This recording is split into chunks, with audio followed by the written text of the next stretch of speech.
Johann Friedrich Struensee was a German doctor. He became royal physician to the mentally ill King Christian VII of Denmark and a minister in the Danish government. He rose in power to a position of de facto regent of the country, where he tried to carry out widespread reforms. His affair with Queen Caroline Matilda caused scandal, especially after the birth of a daughter, Princess Louise Augusta, and was the catalyst for the intrigues and power play that caused his downfall and dramatic death. He died unmarried. Upbringing and early career. Born at Halle an der Saale and baptized at Kish Street, Moritz on 7 August 1737, Struensee was the third child of 6 born to Pietist theologian and minister Adam Struensee, P. Pfarrer in Halle an der Saale in 1732, Dr.He.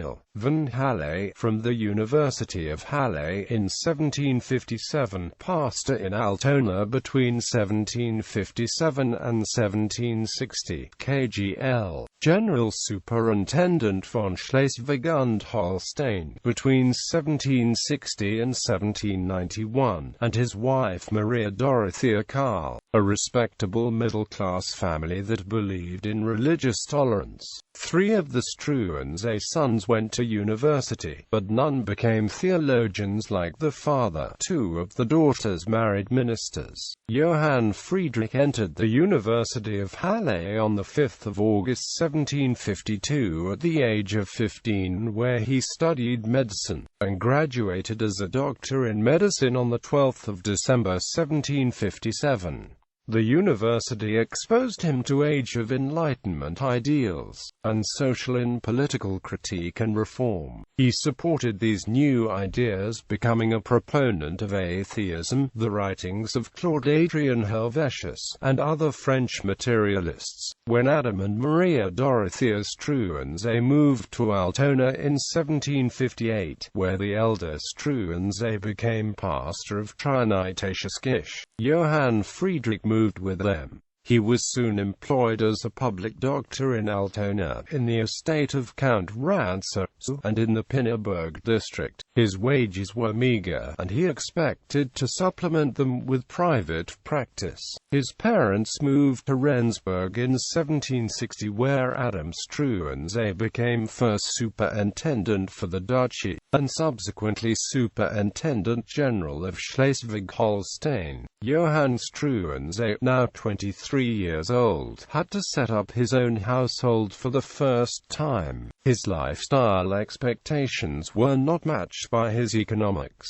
His superior intelligence and elegant manners, however, soon made him fashionable in the better circles, and he entertained his contemporaries with his controversial opinions. He was ambitious, and petitioned the Danish government in the person of Denmark's Minister of Foreign Affairs Johan Hartwigens, Count von Bernstorff, for funds. He tried his hand at writing Enlightenment treatises, and published many of them in his journals Nutzen und Vergnügen. Physician to King Christian VII. During Struensee's near 10-year residence in Altona, he came into contact with a circle of aristocrats who had been sent away from the royal court in Copenhagen. Among them were Neville Brandt and Count Schack Karl Rantzau, who were supporters of the Enlightenment. Rantzau, who recommended Struensee to the court as a physician to attend King Christian VII on his forthcoming tour to princely and royal courts in Western Germany, the Netherlands, England, and France.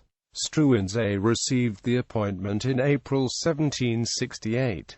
The king and his entourage set forth on 6 May, while in England Struensee received the honorary degree of Doctor in Medicine from the University of Cambridge. During the 8-month tour he gained the king's confidence and affection.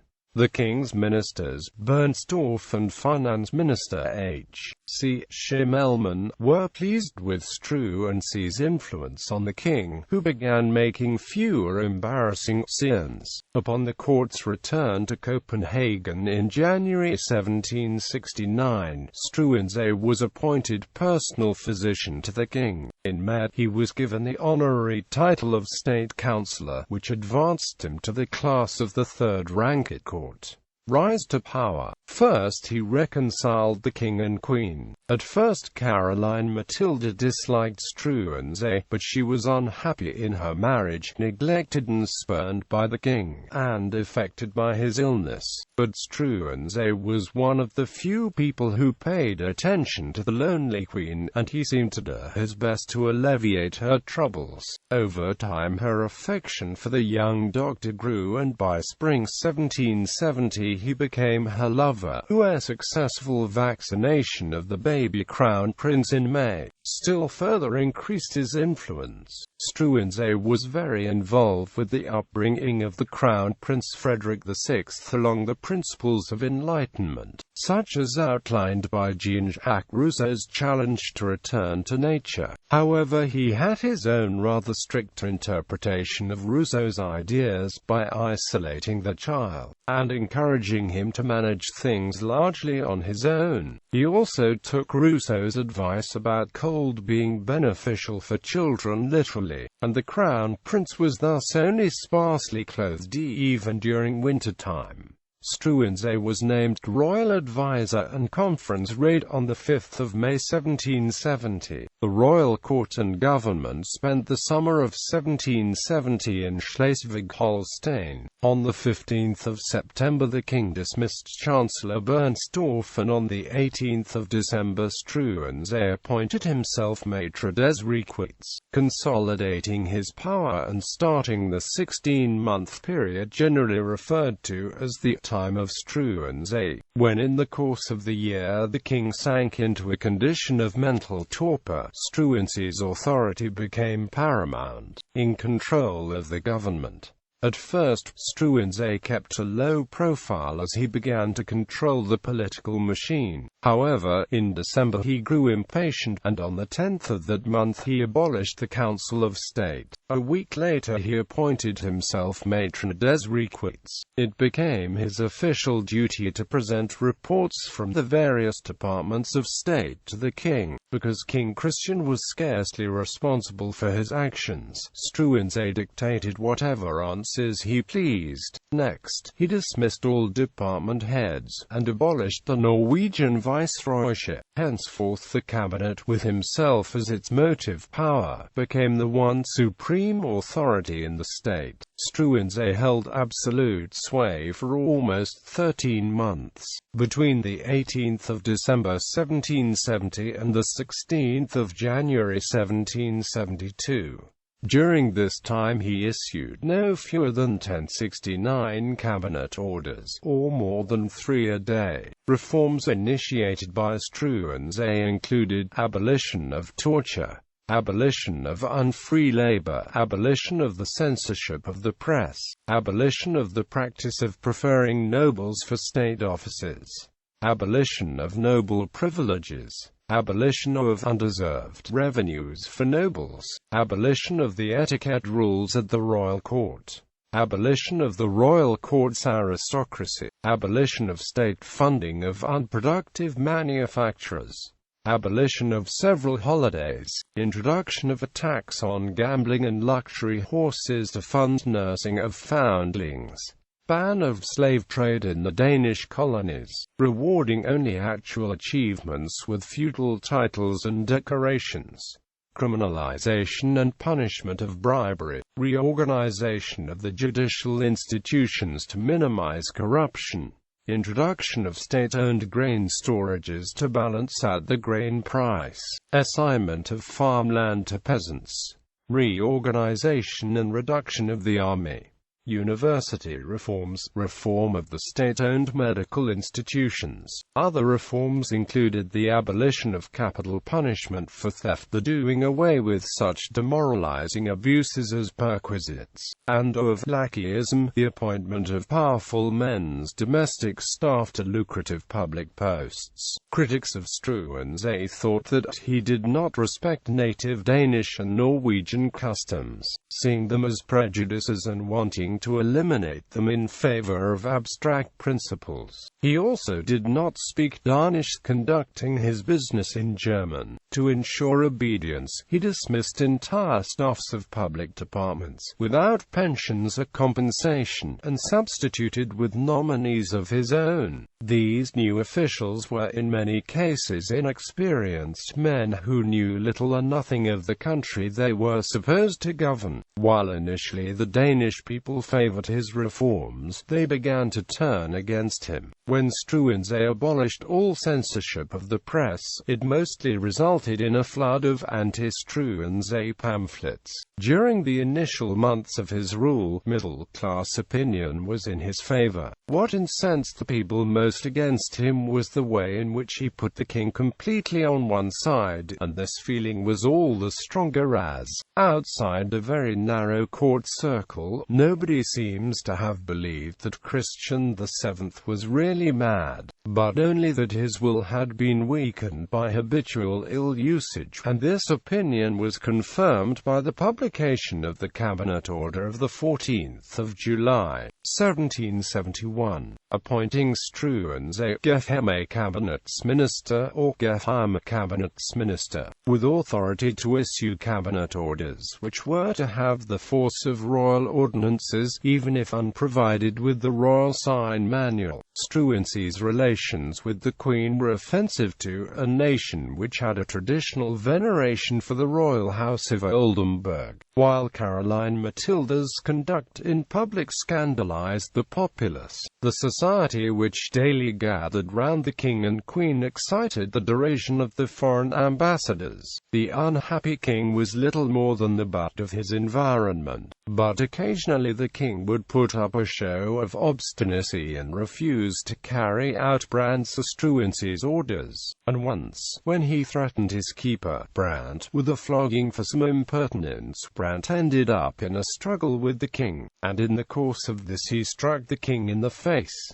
Arrest and execution. Struensee's dismissal of many government officials and officers brought him many political enemies. On the 30th of November 1771, he declared himself and Brandt count.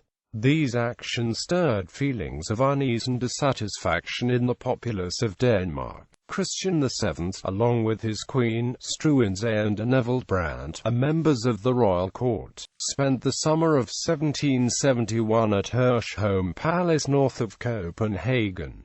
They stayed there until late in the autumn. On the 7th of July the Queen gave birth to a daughter, Louise Augusta. The court moved to Frederiksberg Palace just west of Copenhagen on the 19th of November. The general ill will against Struensee, which had been smoldering all through the autumn of 1771, found expression in a conspiracy against him, headed by Ranser, Swasherberg and others, in the name of the Queen Dowager Juliana Maria, to wrest power away from the king, and secure her and her sons positions of power. The court returned to Christiansborg Palace on the 8th of January 1772.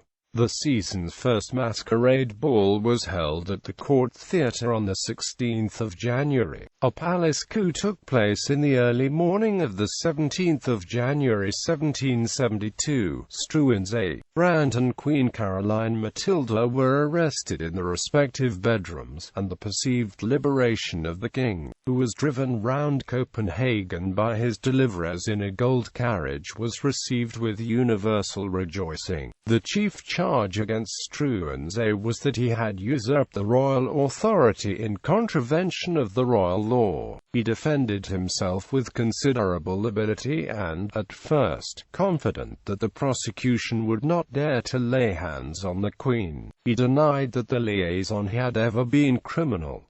The Queen was taken as prisoner of state to Kronborg Castle. On the 27th of April, the 28th of April, Struensee and Brand were condemned first to lose the right hands and then to be beheaded. Their bodies were afterwards to be drawn and quartered. The Consolidation had no provisions for a mentally ill ruler who was unfit to govern. However, as a commoner who had imposed himself in the circles of nobility, Struensee was condemned as being guilty of lèse-majesté and usurpation of the royal authority, both capital offences according to paragraphs 2 and 26 of the Consolidation. Struensee awaited his execution at Castle at Copenhagen. The sentences were carried out on the 28th of April 1772, with Brand being executed first. Struensee's right hand was cut off next. After 2 failed attempts, his head was severed, stuck on a pole and presented to 30,000 bystanders. Then, after disembowelment, his remains were quartered. The king himself considered Struensee a great man, even after his death. Written in German on a drawing the king made in 1775, 3 years after Struensee's execution, was the following: "Dictat gern by Gerietat," referring to Struensee and Brand. In film, A Royal Affair 2012 Danish historical drama film directed by Nikolaj Arcel. Struensee is portrayed on screen by actor Mads Mikkelsen. In The Dictator, Struensee is played by Clive Brook.